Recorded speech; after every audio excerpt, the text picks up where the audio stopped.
Hello, welcome to ZPR Zanu Project Rethink. I'm Frank Zanu. And those of you whose fingers have not touched the subscription button, please do so right now because it helps a lot. And thank you for sharing and following us. It's a different day, and I'm here in the studio again one more time. He promised me, and I didn't believe he was going to keep the promise, but he said he would come. Because as I said in our first episode about that, whatever time that was, if you are advocating for something, maybe you also have some suggestions as to what can make things look better. Jared Taylor is back in the studio with me, and today, in this episode, he wants to share with my audience some of his thinking as to what is the solution to all this. Because all of us want to see an America that is good, peaceful, livable. Jared, welcome. Well, thank you for inviting me back. That's a great honor. Yes. It doesn't always happen. Yeah, it means the last time you were here, you didn't offend that much. And so when you're invited... I did something wrong. But thank you. Thank you. My whole idea is because from the time my audience saw the video I made about you, the disposition, they said, bring Jared on. And some of them know about you more than I did. So they said, oh, it would be wonderful to see you with a Jared Taylor. The name was coming up before we even did the episode. So I think they think that we have a similar thinking. That would be arrogant of me to say, yes, I do have the same thinking. Yes, you said I'm an honest person and I'm going to tell the truth my way no matter what. And all you are asking is people should just open the door and listen to you. Yes. No. See, the essential thing is whether you agree with me or not, you're willing to have a good conversation. That's what matters. Yeah. You are a true defender of the First Amendment, and we don't have many of them. Yes, if they are employing for the office of the First Amendment, please do recommend me because I will defend it. Now, on a serious note, I come from a place where, yes, it's part of our culture, so to say. You don't criticize the elderly. You don't, like in Japan. You know, you save face, like in China, you save face. You don't point fingers in public. I come from that kind of stock. Politicians took it to a different level. If you criticize, that's it. In the middle of the night, your family, yourself, gone. Haiti had the Tonton Makut that went around and either burn you in the house or kill everybody. So when I came to the United States, and that breath of freedom to say, speak intelligently even when you are criticizing someone. And I founded the first debate club on my campus, and it was celebrated. I got so many awards from it. And I came to understand the benefit of the First Amendment. They are not saying, take a placard and say, F you to the president, oh, I have spoken freely. They are saying that create an atmosphere where people, no matter how disagreeable they are, can talk. That is the whole foundation of the intellectual exercise of any country, if you ask me. And I thought the United States goes around to solve every problem for everybody. If what is happening now in the United States for the last 16 years were to be happening somewhere else, oh my God, liberals would have sent people to go and solve that problem. But here you guys are handed this problem from the time Obama came into office, then followed by, who came after him? George Bush Jr. No.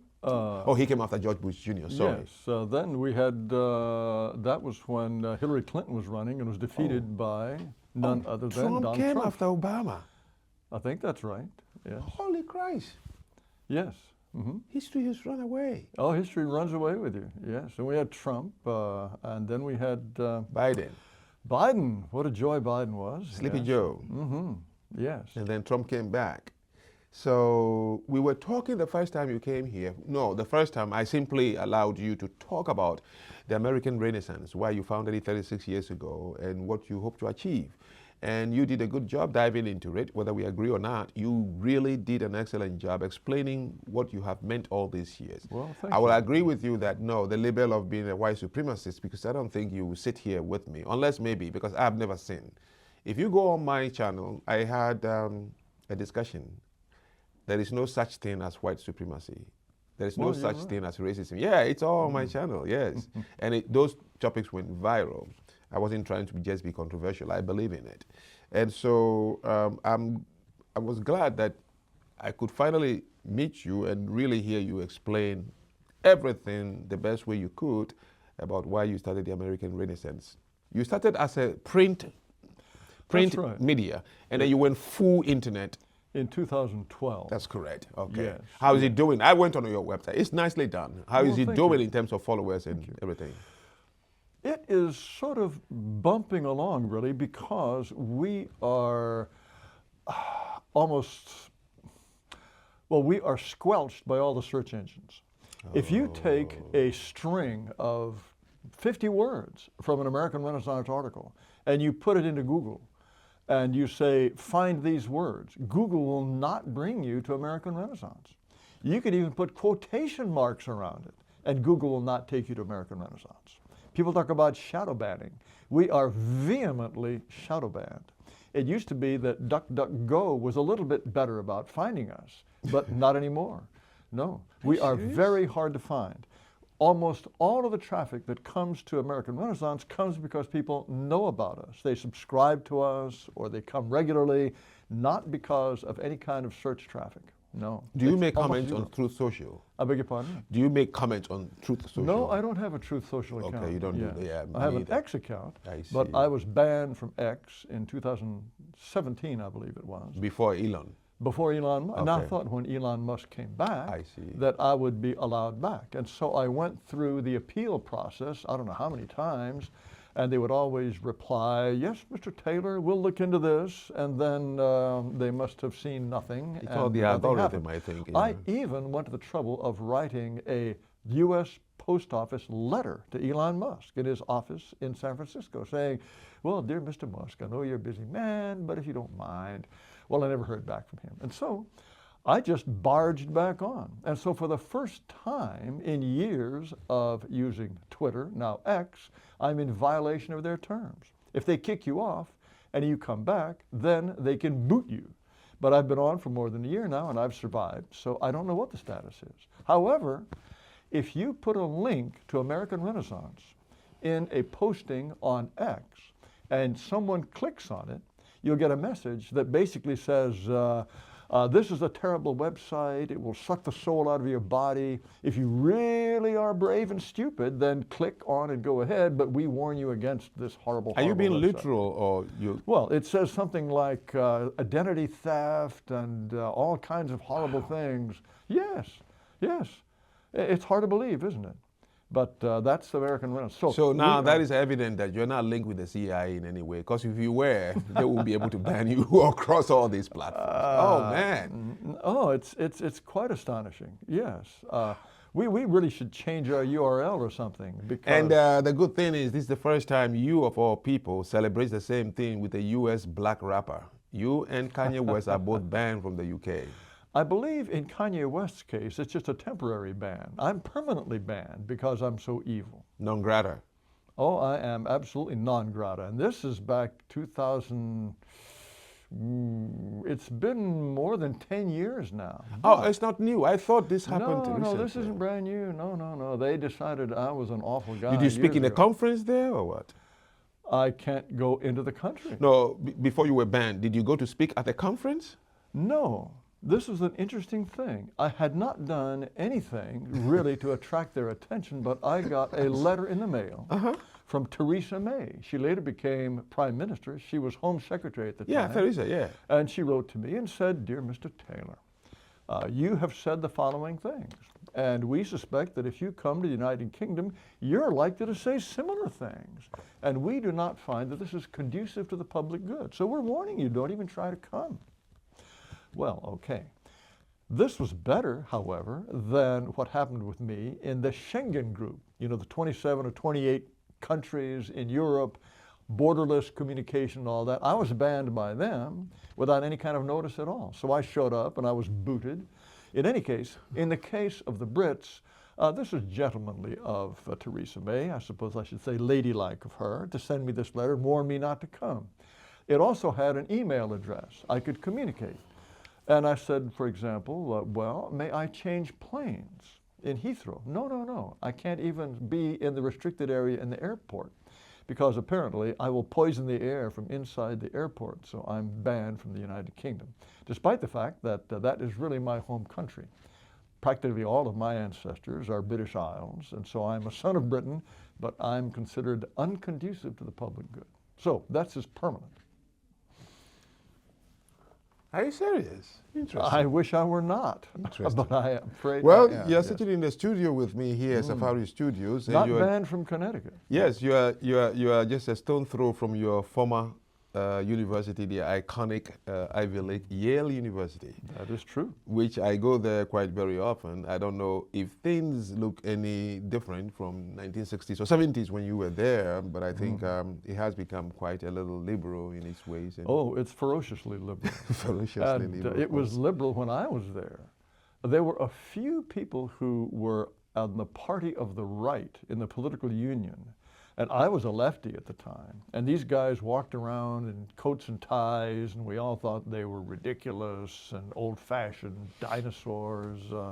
But at that time, even in 1968 when I got there, that just goes to show you what an antique I am. Oh, interesting. But it was already, extremely liberal. You had no choice but to be liberal if you just breathed the air.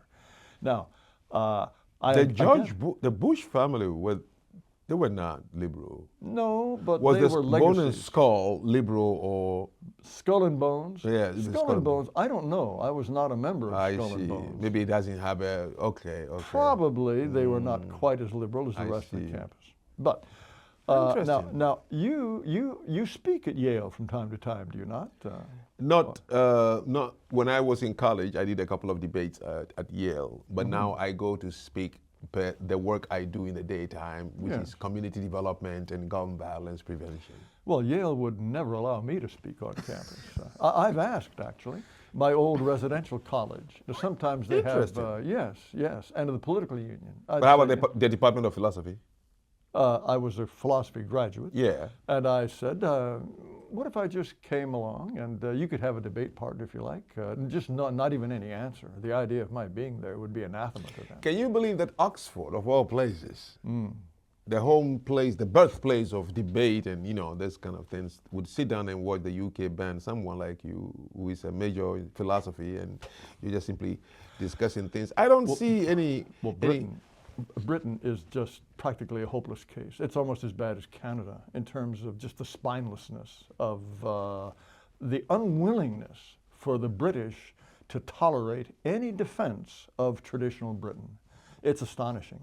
There have been thousands of people who've been arrested in Great Britain simply for posting something on social media. Yeah, that's true. This is just incredible. Okay, so we're coming to your solution, which you brought today. Canada, every morning I wake up, there is a piece of information, a video clip. Either it's an African, it's a Sikh from India, a Bangladeshi, that they are not just, immigrants who are going about their work. And the Canadians are not even attacking immigrants or anything like that. But what what is it new now that, well, when I was traveling in the 80s, you would see people of all races and nationalities in other people's countries, but they never attempted to change anything. Right. What happened in the last, let's call it 16 years, that immigrants suddenly became emboldened that when they come to your country, we are no longer be quiet and come and do what we can, which is always economic, right? What is it that happened? Well, it's been happening for longer than, say, the last 16 years. If you look at Hispanics in the United States, when was the first, say, Spanish language radio station established? Probably 30, maybe 40 years ago. About, yeah. And Spanish language media, the idea that ballot papers should be published in Spanish, all of this stuff has been going on for quite some time, but it has certainly gained in emphasis and just open brazenness. I think Canada's a remarkable example. The United States, I hope we're not going to let ourselves be pushed around by Bangladeshis the way the Canadians are, but the Liberal Party, for heaven's sake, they seem to have this idea, okay, we've got these Sikhs and Bangladeshis, we've got subcontinental Indians, and we'll do nice things for them. They'll always vote for us. It never dawned on them that they're going to have their own people. They're going to shove honky aside, and then the liberals, what are they going to do about that? Are they going to say, ooh, oh, this is diversity, we'll celebrate this. You'd think that the Canadians would wake up a little bit. But it's the same in Great Britain.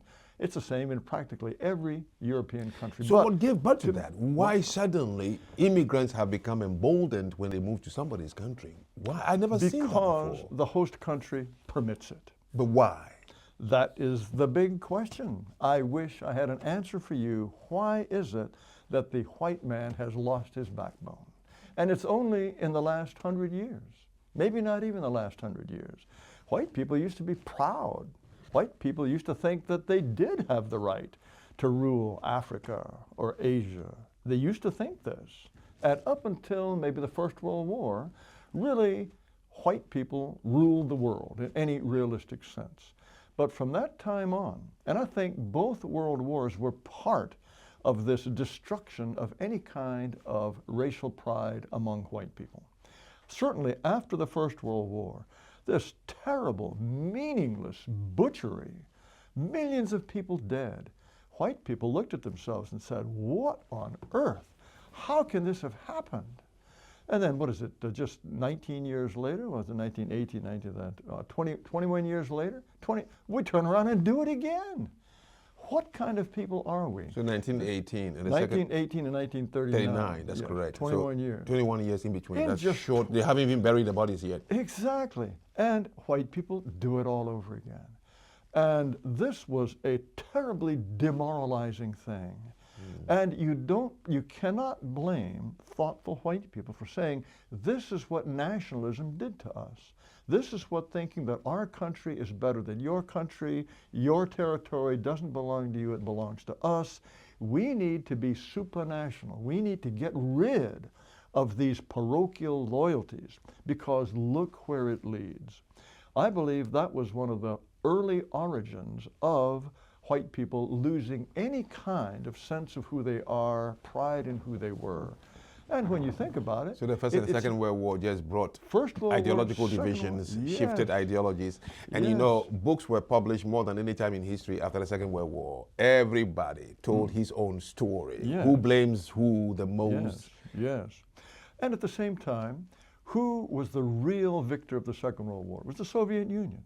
The Soviet Union, a communist country, with this idea of internationalism, the whole idea of the first, the second, the third, how many internationals there were, was that the whole world is going to be communist.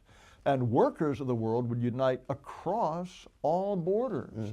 The idea of national pride was supposed to be anathema. Of course, when it came to actually fighting the war, the Soviets became very, very nationalist.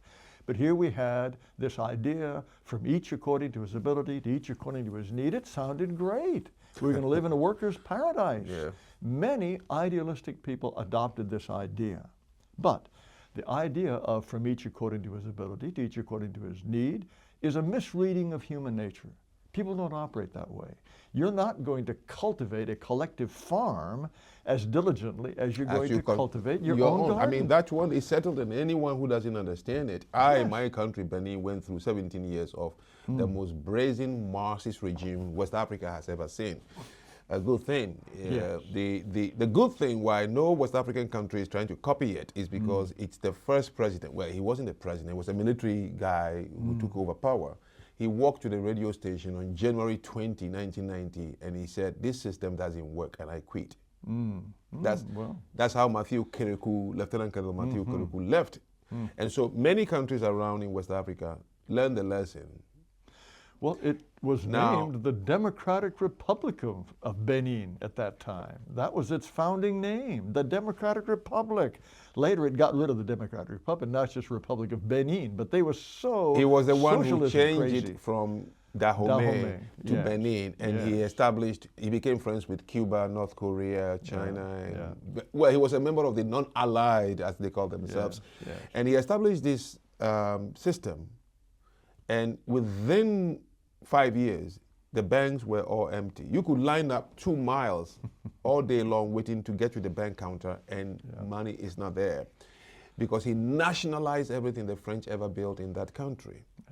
What held Benin together really tight is family and community. Held the country. Nobody degenerated into any social disorder. It was painful. We moved to Ghana. We ran away, some of my uncles, and many people were killed. And you have to have an ID card to show and say a pledge in the morning to his name before you go to class. And if no African country have learned from Benin, and of course Mozambique and Angola, they all went down this road, Cuba and then Venezuela and then Nicaragua and all this. Socialism, the name is very fancy because humans want to be social. Communism as an utopia. Like you said, there is no way I'll wake up in the morning, work out nicely with vigor to go to a collective farm and work my tail up as if it belongs to my father. It will never happen. LeBron James, if he was promised a salary, fixed salary, he won't score more than 30 points, okay? Because whether he scored or not, they will pay him. Competition removed from human beings is the death of progress. I believe that. You know, I draw the parallel between the idea of from each according to his ability to each according to his need, as a misreading of human nature, with the similarly catastrophic misreading of human nature that you can build a society in which race can be made not to matter. This too is a misunderstanding of what human beings are like. I said, we are pack animals. We like the herd, but we like our own herd. And this is something that is built into our nature over hundreds of thousands of years of evolution. We are tribal by nature, and to try to destroy this tribal consciousness is always going to fail. What's happening in the West, and that's a fancy way of saying white countries, is a realization that white people are tribal too. We've spent the last 50, 60 years trying to overcome tribalism, and as I said before, one of the reasons was these two terrible world wars. We said to ourselves, tribalism led to horrors of all kind. We will cease to be tribal. And if we cease to be tribal, then we hope everyone else will cease to be tribal. It didn't work that way. Here in the United States, the civil rights movement was, we all cease to be tribal. Well, white people tried, but they were the only ones who did. Everyone else stayed tribal. And white people are slowly realizing that if everyone else has got racial solidarity, then if you are the only group that is strictly a bunch of individuals, this is unilateral disarmament in a dangerous world. And white people all around the world are slowly coming to the realization that they made a terrible mistake. Now, how to solve the problem? Good. I'm going to take you back to one group first. All right. Then work your way out. All right. Guys, as you know, the conversation may not be as pleasant, but I think I have quite a bunch of intellectual people following me in my comments that you will understand. Mr. Jared Taylor is here just simply to tell the story of the American Renaissance and why he started this fight 36 long years ago. All the things he said has happened to him, but he has kept himself in the fight. Now that demonstrates real strong belief in what he's saying. The question I want to ask you, what do you think? There's one group in this country, the African Americans. You said in the first time you were here in our discussion, you said something like, this is the only group that is the next one to white people sharing equal space more than any other. So when you hear things like what the 60 Minutes lady asked you, what you said, wouldn't it make African Americans angry? It's because she's also thinking that when you talk about white, you have to talk about black. Right, yes. What do you think the black, quote, leadership way back to the 50s, the civil rights leadership up until now, with uncles like Al Sharpton, what do you think they missed? What did which they has miss? Delayed black identity, progress, yes. The biggest problem, I think, of the black leadership, ever since W.E.B. Du Bois, has been the idea that black people will not succeed unless white people do something for them. That is a terrible message to have promoted for decades. So that's why he was at, what is his name? Booker T. Washington. Oh, Booker T. Washington. That's why they were opposites. That's right. Booker T. Washington, he said, it's up to us. It's up to us. We have to be better black people. We have to work. We have to save. One of his comments was, A black man who has enough money to live in a brick house is going to be respected by everybody, black or white. You can build your own life. That was the mentality that I think could have created some kind of parallel society of blacks and whites of mutual respect.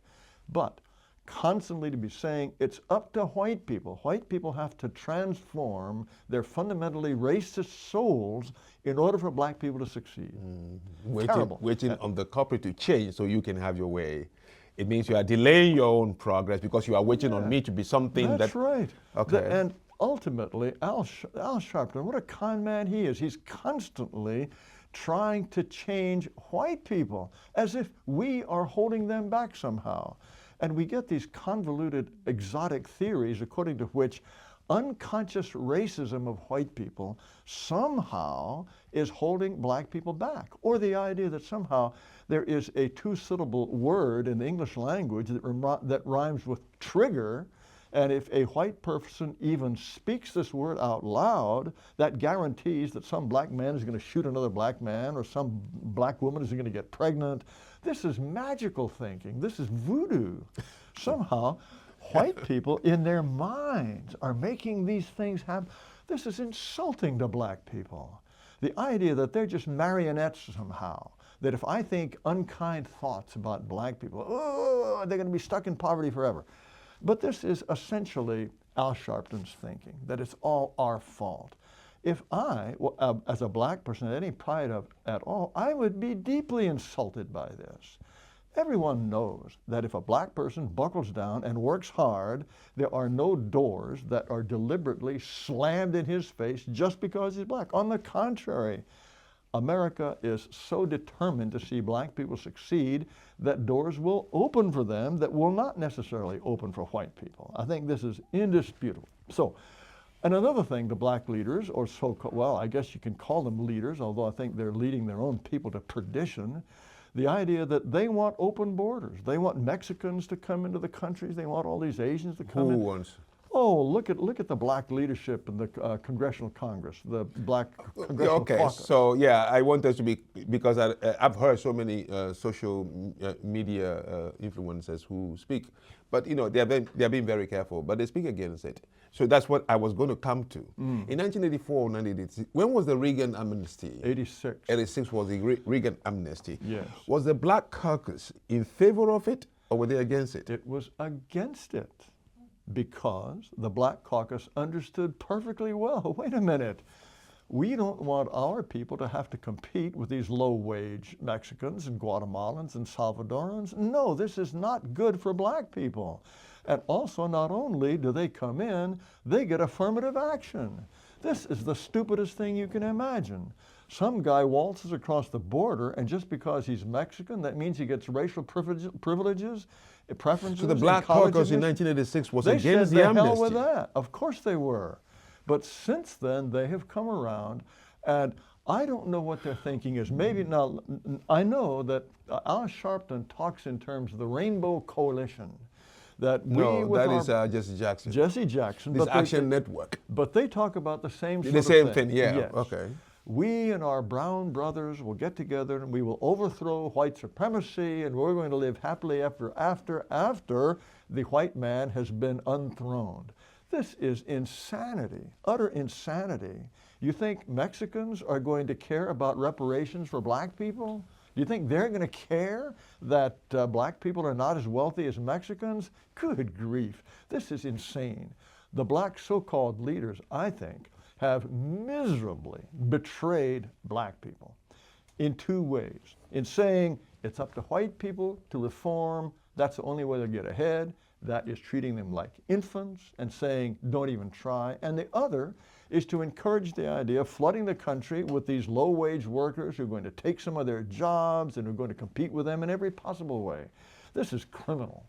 What leave should America take out of Canada and the UK? Yes, we've really pushed ourselves almost to the edge. We didn't fall over because the orange guy came into office and turned things around.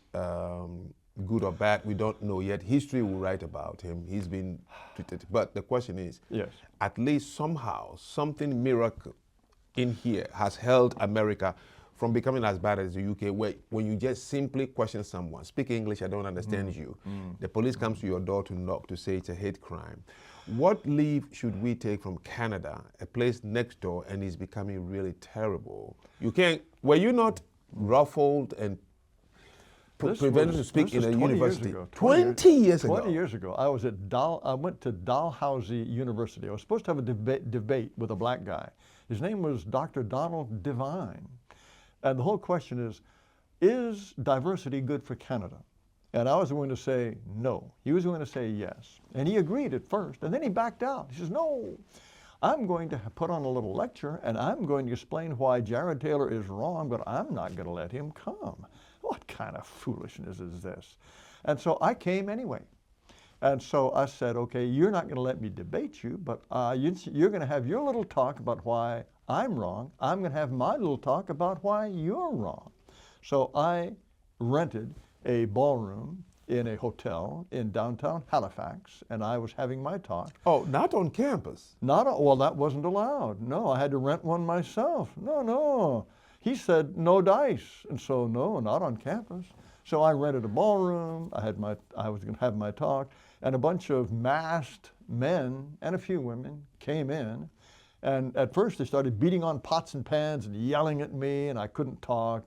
And I had some copies of my publication, American Renaissance. They came up to the front. They tore them all in pieces and threw them around. And finally they linked arms and just shoved me out of the meeting hall. And that was the end of my talk. But that is the only time I have actually suffered any kind of physical aggression at the hands of Antifa, and it was in Canada. So, Canada was Antifa? Well, I don't know if they call themselves Antifa at the in time. Canada, That's sort of a general term. Anti-racists, whatever they were, all wearing masks. So they were ahead of the curve that way. Americans had never treated me that way. It was quite disgusting. It's on, you can actually find it. There were TV cameras there. It was on the news. Here they're shoving me out. I saw it on the internet. Oh, it's quite exciting. And yes. my heart stopped. I thought, oh, whoa. But I thought that happened on campus, but you rented your own private place. Yeah. People came privately to pay and see. That's right. No, there's no pay. I wasn't going to charge people. Yes, free of charge. So they came in and said, no, this Taylor's not going to talk. I pressed charges. Said to the police, look, arrest these guys. This is assault.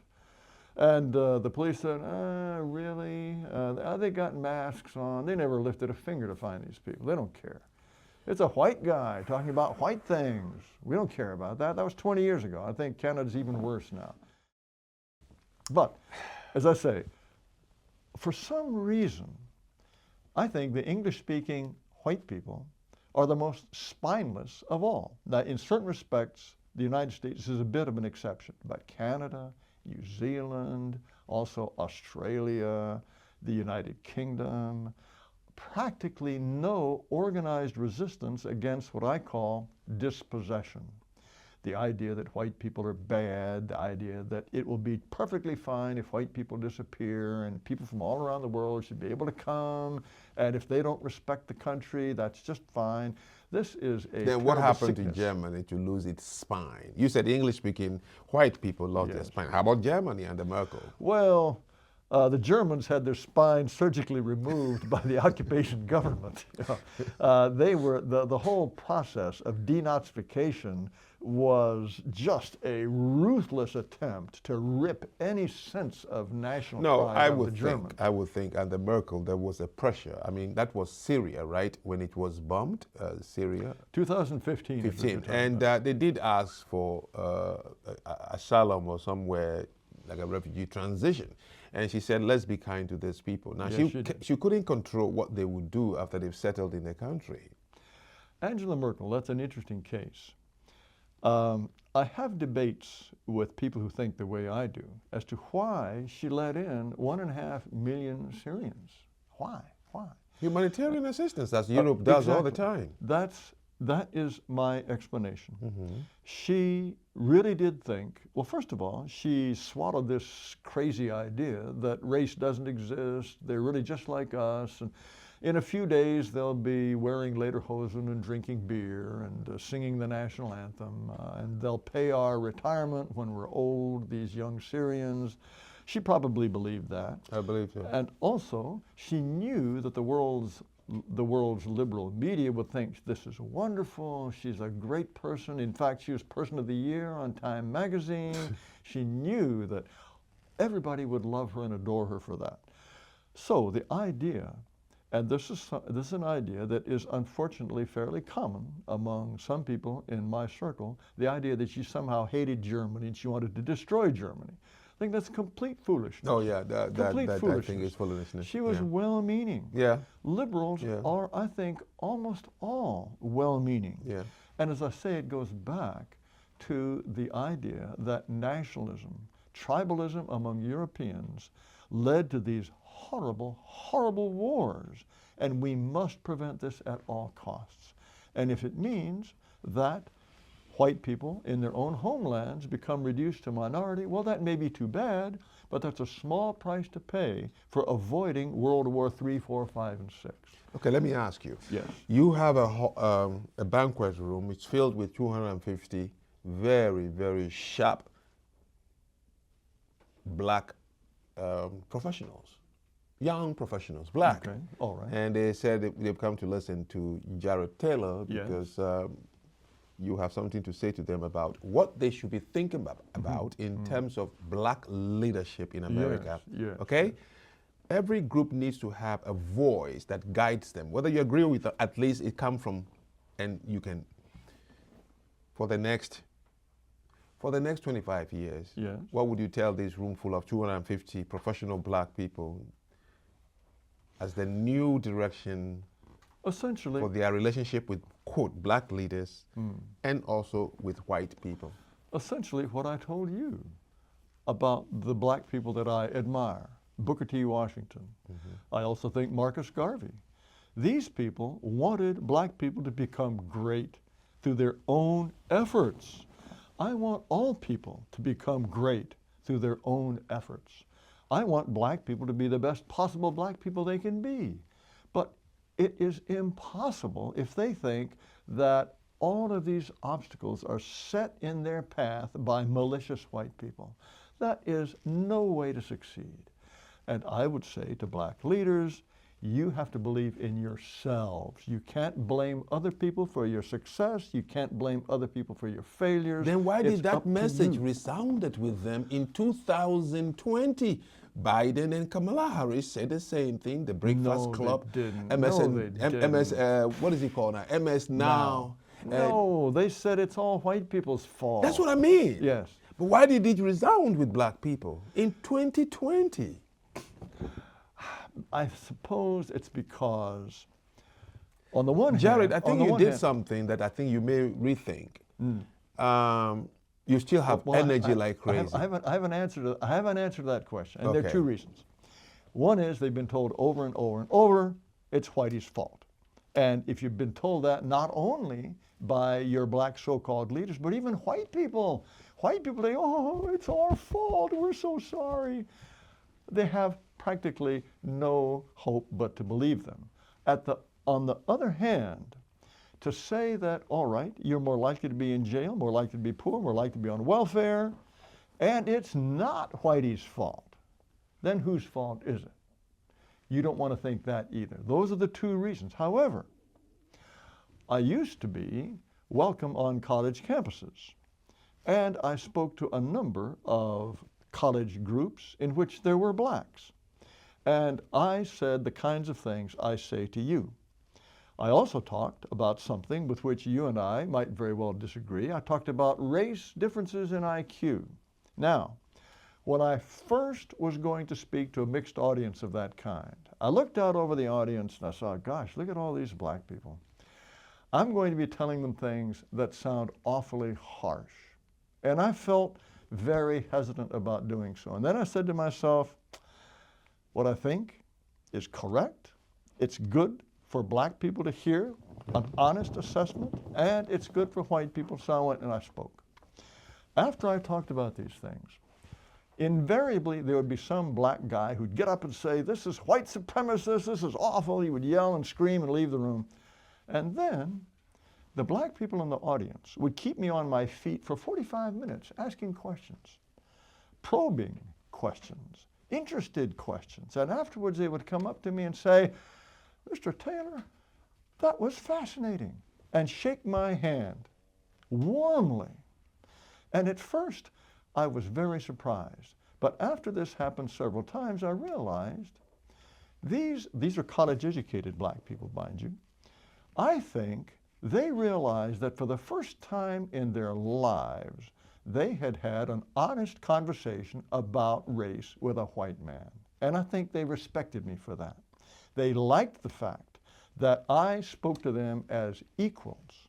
I'm not going to hold anything back. I'm going to tell you exactly the truth as I see it, that is the why facts as I Donald Trump understand became them. popular among black people. I think also. probably so. That's correct. I mean, does he live very boldly and loud? Yes, he does, and it's his personality. I came to this country studying him in college because my project was to write about, and I couldn't believe that the same guy whom, when I walk into this country, I have not even remembered the name of George Washington, but you could never wake up and forget the name of Donald Trump. And then within very short time, this man became the most hated human being in this country. I'm not giving any value to whatever he does or not do. Yeah. Is he a smart guy? Oh yes, I think the guy is very, very, very smart. And he also has this boldness to say what he's doing. Usually it happens with people who are just honest. Well, now the question, I think what I was going to say, and you've kind of preempted me. All right. You see, there is this, we make this, yes, rightly so, you thought the American Renaissance should talk to those spineless white people that what they are doing is a suicide, slow and steady. Yeah. I think if you had taken your message, it's hindsight, to mostly black colleges, you may be more, you may have made more. Perhaps, but more than changing the minds of black people, and I want to change the minds of black people, but my message is primarily for white people. Now, if black people stop following this chimera of, for us to succeed, white people have to change or disappear, that will be good for black people, that will be good for white people. But ultimately, white people have to change in order to save themselves. No one is going to step in and save us. Black people are not going to suddenly rise up and say, oh, you poor, pitiful white people, here you've set in motion an immigration policy that will reduce you to a minority. You have smothered yourself in white guilt. You have got all of these racial preferences that disadvantage your own children. We need to fix that for you. That's not going to happen. Give us an example of places where the people, white people, who still are on the fence, they haven't even prepared themselves to listen to you. What are some of the countries we need to look at to see this slow suicide, both according to you, physically and psychologically? Every Western European country has started this process, every single one. Some of Eastern European countries have resisted this. And as you'll remember, during the Cold War, we talked about the Iron Curtain, and we talked about the poor people on the other side of the Iron Curtain. Oh, how awful it is.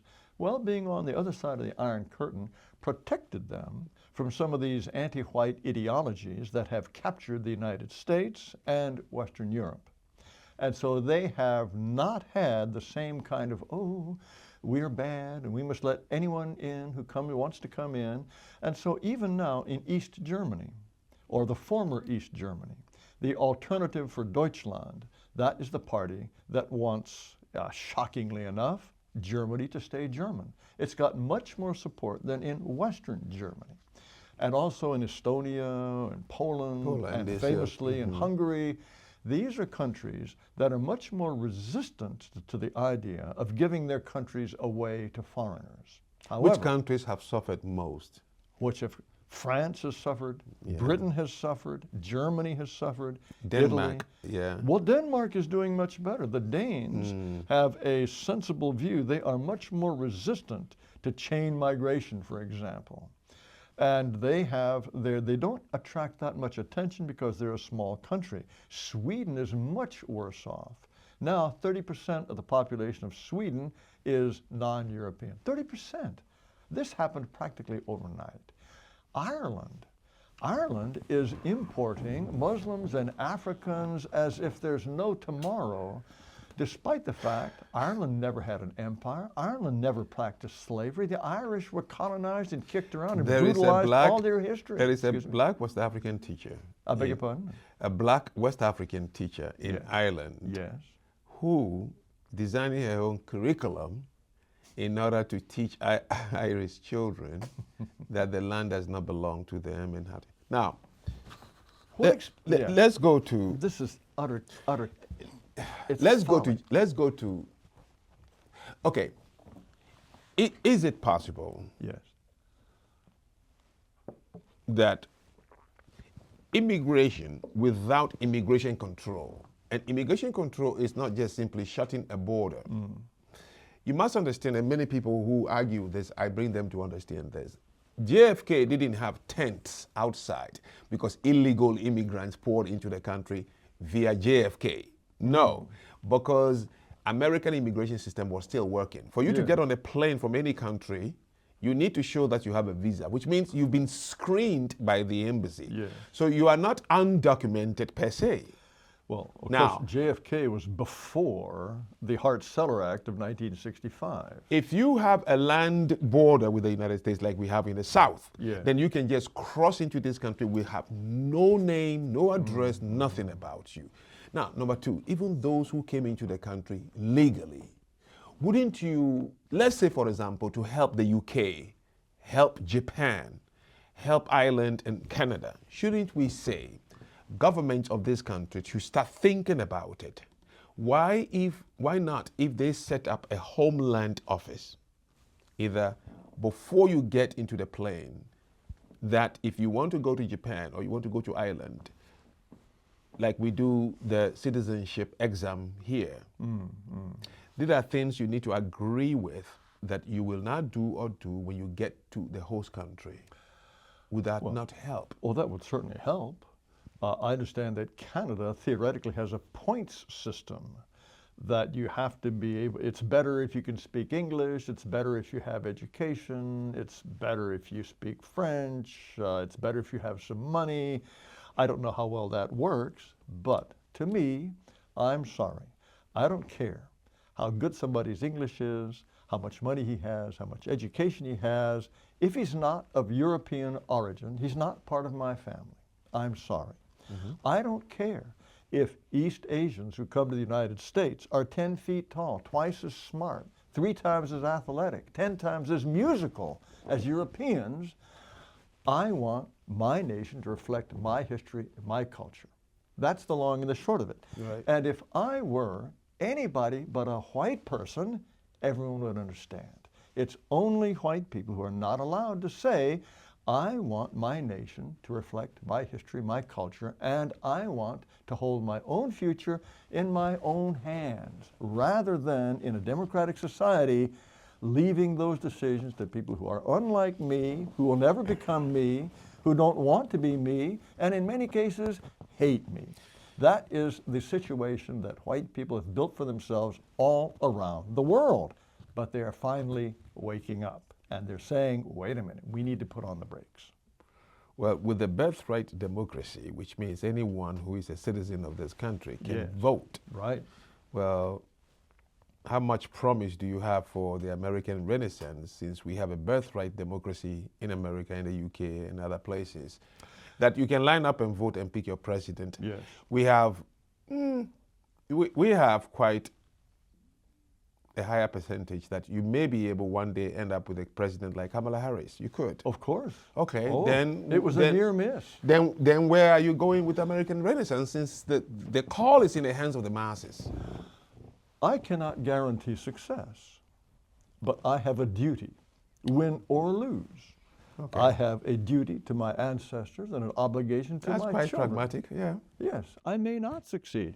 The United States may end up becoming Brazil or worse. No, I think let's put it this way so it's a little better. You may say, I may not realize in my lifetime. Or it may never happen. You have to be realistic. I think the European countries have a better chance for several reasons. One is that the demographic transformation has come more recently. In 1960, that was the first time I visited Europe. I was a child. But everyone was European. Really. You couldn't go anywhere and find anyone who wasn't European, practically. And so it is within the lifetime of boomers that there has been any kind of departure from hundreds of years of racial homogeneity. Also, because the numbers are smaller. I said earlier, Sweden is 30% non-white. Well, the United States is, what, 45, 48% non-white? We've gone a whole lot further. And Sweden is an extreme case. There are some countries in Europe that are not so non-white. Also, it is possible, I believe, if the entire cultural situation in Europe, and in some countries it's moving in this direction, were to say, look, you people who are not Austrian, let's take Austria. You people who are not Austrian, we made a mistake. We let you come. In fact, in some cases, we invited you to come, but it was a big mistake. And now we realize that for the survival of our people, our culture, and our heritage, we must have a homeland in which we are the permanent majority, and so we're asking you to go.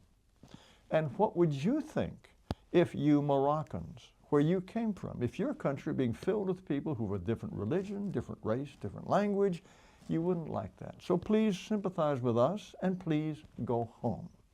If that were the general sense of society, if the universities, the media, the churches all agreed, this is what we must do to save our society, I think probably a lot of them would go home. If we on the continent of Africa, yes, if we were able to organize a little better, civilians would get problems solved faster than protocol. Yes.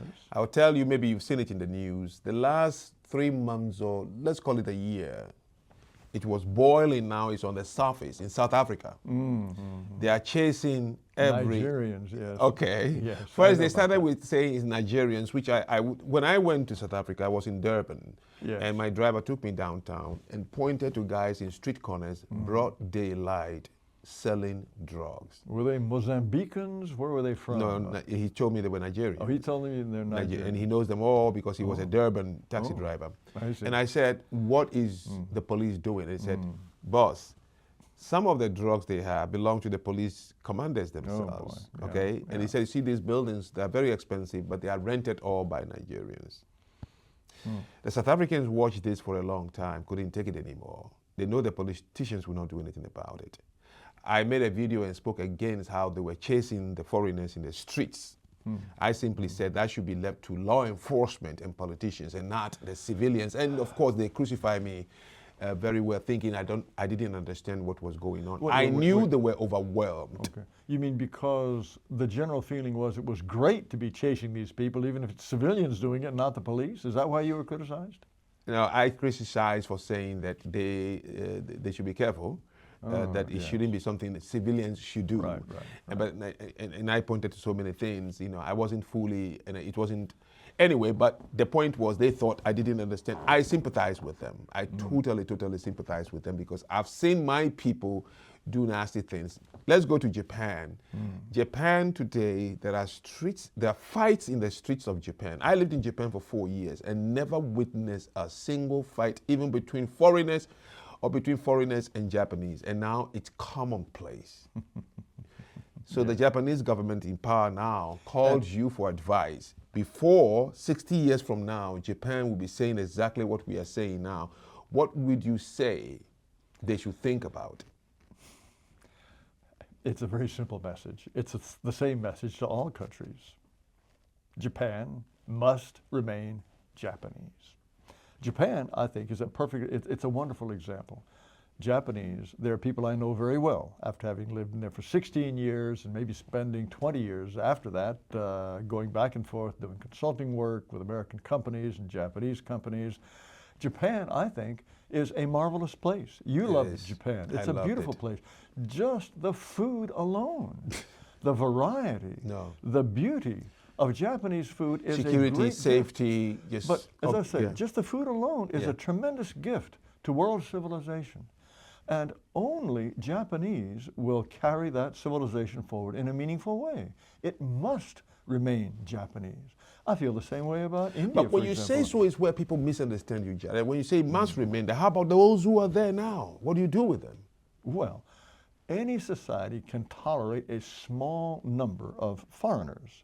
And even when I was growing up in Japan, there was a small number of almost all of them. Oh, so you're saying control the influx. Well, limit the influx. Oh, I they see. keep it very, very strict. restrained. Okay. And I think that Japan would be fine to have no immigrants at all. Certainly, immigrants, only those who can contribute and tremendously to the Japanese economy or something. But I don't see why Japan needs any immigrants except, like all of the advanced countries, the Japanese have this terrible low birth rate. Yes, that's and that is the only reason why there are politicians who even bring up the idea of immigration to Japan. Japanese instinctively think, yes, we like Japan the way it is. We want it to stay this way. But when they say to themselves, my goodness, Japanese women are having only, what, 1.3 children each? Yeah. It doesn't take very long and Japan disappears. So they have to, golly, who is going to run our factories? Who's going to clean the streets? Who's going to help the old folks when they need to get in and out of the bathtub? And so they're talking about immigration. What they really need to do is raise their birth rates. But it's the birth dearth. That is not going to happen. That's the only thing that has made Japanese even think in terms of letting foreigners in, because they have an instinct, much better than white people, that as soon as the country begins to be diluted in terms of natives and foreigners, Japan will cease to be Japanese. All of the East Asian countries have this sense of we Koreans or we Chinese, we need to remain masters in our own house. This is the only thing that distinguishes white people in that respect, that somehow it would be evil for white people to say we must remain masters in our own house. But this is changing. It will guarantee world order and peace. You travel to somebody's country, vacation is beautiful, sightseeing is beautiful, Yeah, tourism is beautiful. exactly. That's fine. Very screened immigrants with some expertise that is useful to the country can be let in, as we used to do. We call them expats back in the days. What is interesting is, I don't know how old the Uyoku is, but they've been speaking about this. They form organizations in Japan. They've been over 60 years. I think after the Second World War somehow. Oh, yes. Okay. There's been a Shin right wing. Kanemeru, the most prolific politician who died he came to America and got a celebrity reception after the San Francisco earthquake. I was in his meeting, and he's just unbelievable. Undertone, he was against it, but he couldn't say it out loud. Against what? The vast immigration into Japan. And the Uyoku have been saying this. You are soon not to have a Japan left to be seen by this country. They call them right-wing, ultra-right-wing. They were, of course, they were, but they saw it, the writing on the wall. Many people said this when I was there in the 90s because we saw the influx. Now, not because I'm an immigrant in the United States. I'm allowed to be naturalized to live here. I was living in Japan for a long time. They gave me work permit. So I'm an immigrant somehow, sometimes by work, which made me an expat. And only in the United States for the first time, I requested to be a naturalized citizen. So I can't speak against immigration. There should be no more immigration. I should be the first to take my bag and leave.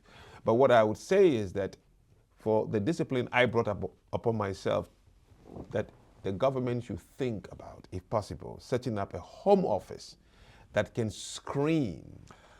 Well, for those who have remained inside, like you said, slow it down. But those who are already here, it must not just be slowed down. It must be reversed. Sorry. In the case of Europe, there is a new word that's becoming increasingly popular. It's called remigration. Are you familiar with this concept? I heard it, but no. You're not paying attention. Remigration. Which country is using this? Oh, all of Western Europe. In a few weeks, I will be in Portugal for the second annual Remigration Summit. And it will have people from all over Europe who are talking about the only way to save national and European civilization, and that is remigration. The motto essentially is, they came, they can leave. Not only they came, they must leave. Oh, and so this is the remigration. remigration. In There the is sense that immigration. you've come, but Yes. we want to. You will go back. I see. And ideally, of course, you ask them politely. You can give them incentives. And if they refuse, well, then they will have to go anyway. And the people who are leading this movement are young Europeans. Interestingly enough, it's not the Europeans of my generation who grew up in an overwhelmingly European Europe. It is the young people who have grown up in this increasingly mystifying and bewildering and sometimes dangerous, increasingly third world Europe, who realize this is impossible. Our children must not have this done to them. And this, I believe, is something that has a kind of momentum in Europe that will be ultimately unstoppable. Perhaps not in my lifetime. So if the European countries, the Yes. Western countries, succeeded with re-immigration, right, It's up called to remigration. 90%, Yes, yes. how will that benefit the world at large? Well, their view is it is not their job to benefit the world at large. It's their job to preserve their nations and their civilization. Okay. Survival is the first law. Okay. At the same time, who are the people who are leaving Africa and going to live in Great Britain? Often it is doctors, it is professionals, it is people who can make a living in the West. Aren't those people going to be very valuable back where they came from? Now, I'm not saying this is the reason it must be done, but it seems to me that with any proper organization and with the So right that's what I was will- asking you. How would Yes. it benefit the world? You said no. Well, Yes, you're saying I'm saying sometimes you that need not be our concern. I'm saying because white people are always thinking in terms of what will benefit everybody, then they will try to do it in a way that benefits those countries. I am in communication. Yes. And I have learned that sometimes when you let the other person just simply know what is in it for them, not because you think you know better and you will do for them. Right, right. It makes the method work. Of course. You said something that is interesting. Even most Africans, including the Ghanaian president, he had made a loud speech saying that they should think of coming home. Yes. That it will, so you got to. I think I know now why some people are having a hard time with Jerry Taylor. Yes, it will benefit. There are many things you do as a sacrifice to your people. I want to protect my people. But in the event of doing it, something, what we call unintended results and benefits come out of it. I think if they do it, many countries, if they kick me out, I go home, many countries, some of us will suffer, of course, because we've been spoiled by the West. We don't even know how to. It would benefit this re-immigration. The next thing you know, you've changed the shape of the world. Africa especially will benefit tremendously. I think it will. But I doubt in my lifetime the politicians who have the backbone to say, yes, we are going to put the sword down and all of you are going to follow this migration. Well, people talk about remigration. First of all, the first step, of course, is to expel all illegal immigrants. Yes. This almost never happens in Europe. In Yes, France, that's true. they have what's called order to leave the territory of France. And these things are almost never enforced. This kind of flabbiness is just pathetic. These are people who might have committed crimes. The French can't get it together to get them out. Partly it's because the Algerians say, well, this guy may have an Algerian passport, we're not taking him back. The answer has to be, unless you take him back, no Algerian government official is allowed to come here. We're not going to buy any of your oil. Oh, No, this guy's an Algerian. We don't want him here. He's yours, baby. And if you don't take him back, we're going to just drop him in the middle of the Mediterranean. But he's not staying here. What month is the conference in Portugal? Oh, it's the end of May. May? Yes, just coming up in 2 weeks, May 30th, I believe. Yeah. Is it open to the public? Of course, yes. Oh, they'd love it if you showed up. You would be probably I wonder how many Africans are going to be there. You might be the only one. Oh, but they'd think it was wonderful if you showed up. Let me see. Will you send me the... Sure, I can send it. Let me see, because I want to learn more and see how I can advise my government back home to be ready. The Ghanaian government opened, return of the diaspora. Then Benin followed, and many countries want to follow.